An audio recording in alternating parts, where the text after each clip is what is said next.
wabarakatuh. Yang kami hormati Bapak Denny Widodo SDMM selaku dosen pengampu manajemen investasi portofolio. Di sini kami akan menyampaikan analisis fundamental yang kami ambil masing-masing dari per orang 3 emiten. Yang pertama akan disampaikan oleh Sabrina. Baik, di sini saya akan menyampaikan 3 emiten pilihan saya. Yang pertama ada dari Bank Rakyat Indonesia dengan kode BRI, kemudian Bank Sentral Asia dengan kode BCA, dan juga Bank Mandiri dengan kode BRI. Yang pertama ada analisis kelompok sektor untuk perbankan. Pertama ada pertumbuhan ekonomi dengan kondisi kurang lebih 5% dengan dampak pada sektor perbankan yaitu positif mendukung kredit dan transaksi perbankan. Kedua ada inflasi, di mana inflasinya kondisinya terkendali dan mulai turun. Dampak pada sektor perbankannya yaitu mendorong daya beli dan investasi, suku bunga mulai stabil. Kemudian untuk suku bunga BI-nya tinggi namun mulai turun. Kemudian margin bunga atau MIM-nya tetap tinggi namun tekanan kredit menurun. Selanjutnya ada kurs rupiah atau US dollar. Rentan terhadap tekanan, resiko bagi bank dengan eksposur falas besar. Kemudian ada kebijakan pemerintah fokus pada digitalisasi UMKM, menguntungkan bank fokus pada digital dan pembiayaan UMKM. Selanjutnya ada analisis industri perbankan. Dari aspek persaingan dalam industri sangat tinggi, banyak pemain dalam produk serupa. Ancaman pendatang barunya sedang fintech bank digital namun regulasi ketat. Kemudian untuk ancaman produk substitusinya sedang fintech wallet namun belum menggantikan fungsi utama perbankan. Selanjutnya ada daya tawar pasar rendah dengan dana pihak ketiga serta pasar modal. Daya tawar pembeli tinggi, nasabah mudah berpindah hingga mayoritasnya rendah. Selanjutnya ada analisis perusahaan terpilih. Yang pertama ada BRI dengan kinerja utama kredit UMKM kuat dan digitalisasi dengan ROE 15%, DER-nya 10 kali dan dividen yieldnya 5,7%. Selanjutnya ada BCA dengan kinerja utama efisiensinya tinggi, kasarnya kuat, ROE-nya 18%, leverage-nya 8 kali dan dividen yieldnya 3,7%. Selanjutnya ada Bank Mandiri dengan kredit korporasi BUMN yang strategis dengan ROE 16%, DER-nya 9 kali dan juga dividen yieldnya 9,5%. Kemudian untuk analisis saham emiten terpilih, yang pertama itu ada saham dengan dividen yield plus capital gain dengan asumsi periode 1 tahun. Dengan rumus capital gain sama dengan harga akhir kurang harga awal dibagi harga awal. Kemudian untuk dividen yieldnya dividen per saham dibagi harga akhir. Total returnnya sama dengan capital gain plus dividen yield. Dengan BRI harga awal 3979,11, harga akhirnya 3650,60, dividen per sahamnya 208,4, capital gainnya minus 8,28%, dividen yieldnya 5,71%, dan total return min 2,57%. BCA 9.541,40, harga akhirnya 8.300, dividen per sahamnya 305,0, capital gainnya 13,01%, dividen yieldnya 3,61%, total returnnya min 9,34%, serta ada Bank BRI, Bank Mandiri dengan harga awal 5.315,26, harga akhirnya 4.900, dividen per sahamnya 466,0, capital gainnya minus 7,82%, dividen yieldnya 9,51%, dan total return 1,69%. Untuk nilai intrinsik saham dengan pendekatan BCR sederhana, yaitu perhitungan BRI dengan free cash ekspor 2024-2025 124 miliar, pertumbuhan FCF tahunannya 5%, WACC atau diskonnya 10%, jumlah saham beredarnya ada 151 miliar lembar, dengan nilai intrinsik BRI totalnya 17.250, sedangkan harga pasarnya 3.650 dengan status under value. Kemudian selanjutnya ada perhitungan untuk BCA, asumsinya 42 miliar untuk FCF, kemudian pertumbuhannya 4%, WACC atau diskonnya 9%, jumlah saham yang beredar sekitar 87 miliar, dengan nilai intrinsik BCA mencapai 10.040, harga pasarnya 8.300 dengan status under value. Selanjutnya ada perhitungan untuk Bank Mandiri dengan asumsi FCF-nya mencapai 87 miliar, pertumbuhannya 6%, WACC atau diskonnya 11%, jumlah saham yang beredar sekitar 9,3 miliar, dengan nilai intrinsik Bank Mandiri sekitar 19.830, harga pasarnya 4.900 dengan status under value. Untuk expected return dengan CAPM, yaitu rumus CAPM adalah ER ditambah RF ditambah beta dikali RM dikurang RF dengan asumsi suku bunga adoptionnya 6,5%, return pasar atau IHSG-nya 10%, beta saham untuk BRI 0,25, BCA 0,16, BRI sama dengan minus 0,01. Untuk emiten BRI betanya 0,25, maka aktual returnnya minus 2,57% dan ER-nya 7,38%. Untuk BCA-nya betanya 0,16, maka ER-nya hasilnya 7,06% dan aktual returnnya min 9,34%, serta Bank Mandiri adalah betanya min 0,01 dengan ER-nya 6,465%, aktual returnnya 1,69%. Untuk kinerja portofolio dengan indeks trainer, yaitu rumus indeks trainer adalah return portofolio dikurang RR sama dibagi beta portofolio dengan asumsi 40% dari BRI, 40% dari BCA, dan 20% dari Bank Mandiri.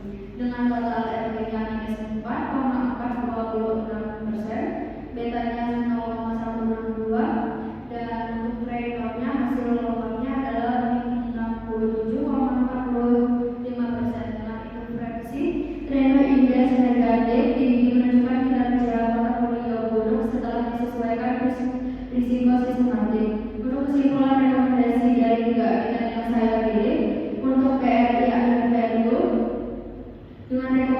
dengan rekomendasi dapat dibeli, BCA under value berarti wajib beli, Bank Mandiri under value berarti bisa dibeli.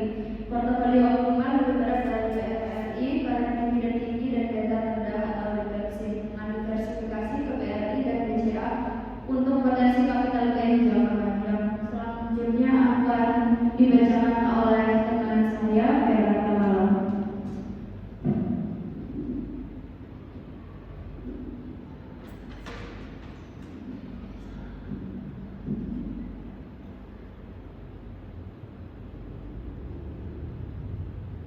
Baik, di sini saya akan menjelaskan 3 sektor perusahaan yang saya ambil, yaitu yang pertama Bank Indonesia, yang kedua adalah Bank BRI Finansial Indonesia, yang ketiga Bank Negara Indonesia atau BNPA. Yang pertama analisis ekonomi makro Indonesia. Indikatornya pertumbuhan ekonomi, kondisinya 5%, dampak pada sektor penarikannya positif, kreditnya meningkat dan NPL terkendali.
Retur saham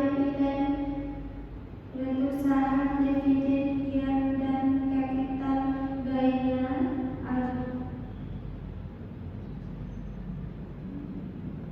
rumusnya capital gain H akhir dikurang H awal dibagi H awal, dan dividen yieldnya dividen per saham dibagi saham per akhir. Total return sama dengan capital gain ditambah dividen yield. Yang pertama ada BDMN, yaitu harga awalnya 2.493,1, harga akhirnya 2.490, dividen per sahamnya 113,85, capital gainnya 0,14%, dividen yieldnya 4,57%, total returnnya 4,43%. Dan yang untuk BVIN-nya 898,1, harga akhirnya 795, dividen per sahamnya 32,8, capital gainnya 15,97%, dividen yieldnya 4,24%, total returnnya 11,73%. Dan yang terakhir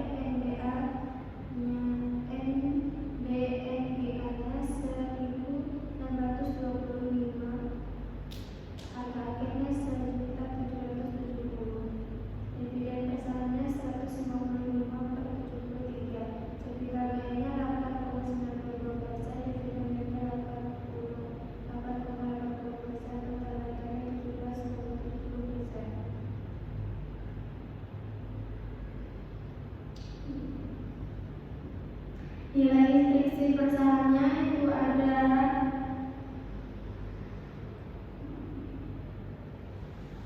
nilai instruksinya yaitu 5,625, harga pasar 2.490 per harinya. Perhitungan untuk BFIN-nya,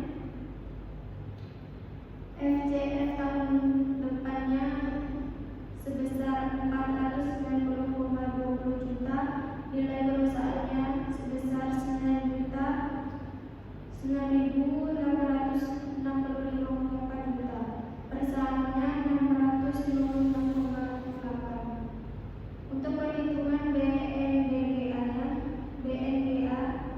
itu ada nilai perusahaannya sebesar 148,4 miliar dan FCF tahun depannya sebesar 7,42 miliar. Per sahamnya ada totalnya ada 5.902.015. Untuk ekspansi kreatif dengan CAPM, yaitu rumusnya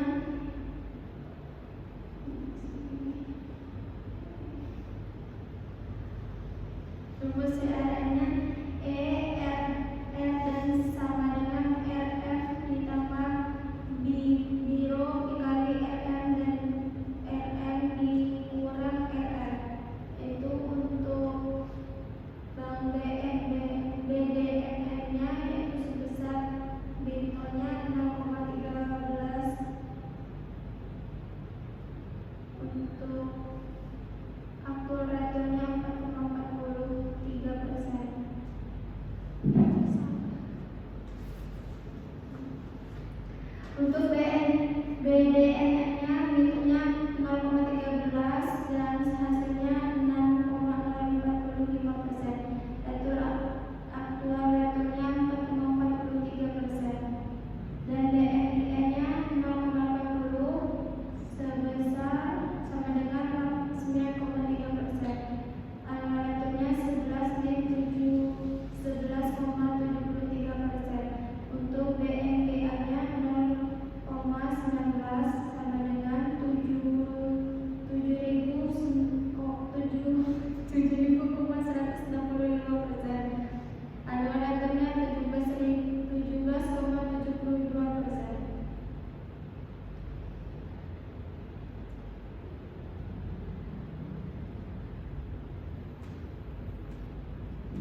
Indikator pertumbuhan ekonomi kondisi 5%, dampak pada sektor perbankan positif mendukung kredit dan transaksi perbankan.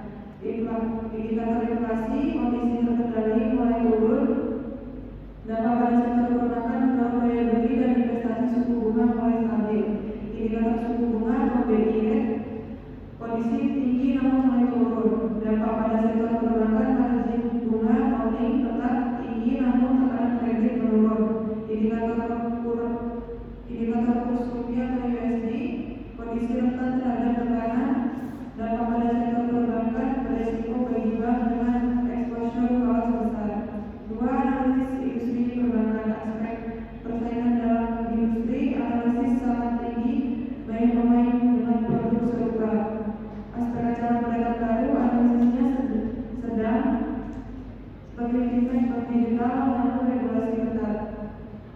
Aspek ancaman produk substitusi, analisisnya sedang seperti fintech, e-wallet namun belum menggantikan fungsi utama perbankan.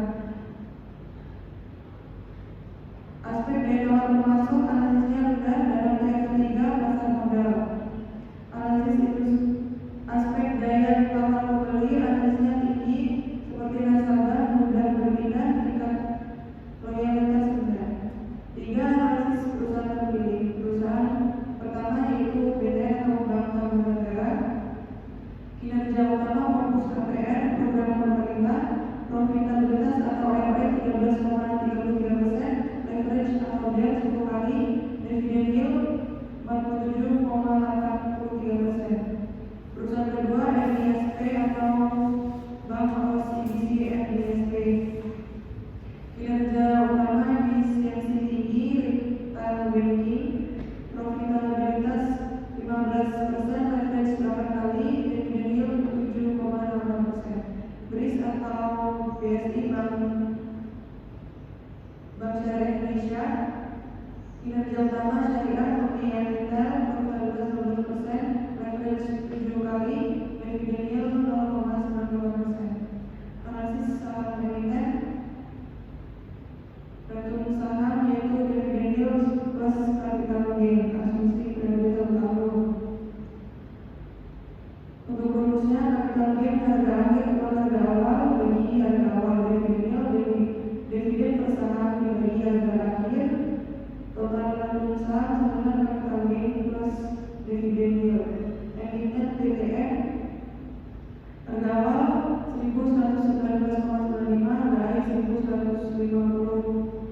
Dividen per saham 535,748, capital gain 2,08%, dividend yield 47,83%, total return 50,51%. Emiten NISP, harga awal 1.251, harga akhir 1.340, dividen per saham 106, capital gain 10,34%, dividend yield 7,68%, total return 17,99%.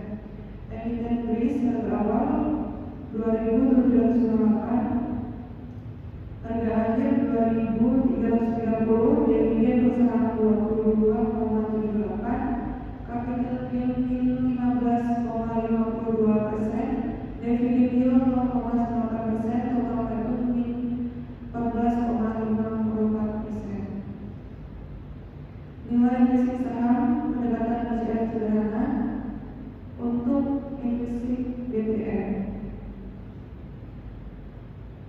Industri BTN yaitu dengan rumus FCF kali 1 plus G bagi BACC G kali jumlah saham, hasilnya 58,5 per saham. Harga pasar 1.150, dapat disimpulkan ada bervalue. Perhitungan untuk NISP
portfolio.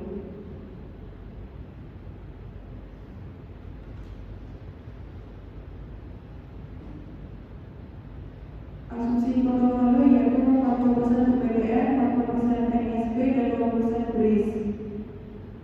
Harganya 0,4, OTP-nya yaitu 24,492%, beta portofolionya 0,278. Kesimpulan rekomendasi investasi untuk emiten PPN, nilai risik PS harga dan value, expected aktual return outperform, rekomendasi beli, valuasi sangat menarik, dividend tinggi. Emiten NISP under value, outperform, rekomendasi beli, fundamental kuat, pertumbuhan baik. Emiten BRIS under value, underperform, rekomendasi hold atau valuasi menarik tapi kinerja baik. Baik, itu saja, sekian dari kami. Kami akhiri. Wassalamualaikum warahmatullahi wabarakatuh.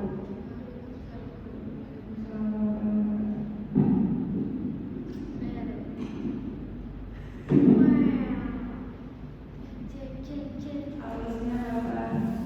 Tolong Pak, ya. Kita bikin gini. Ayo Pak. Sini yang kayak kalian itu. Ini aja gitu.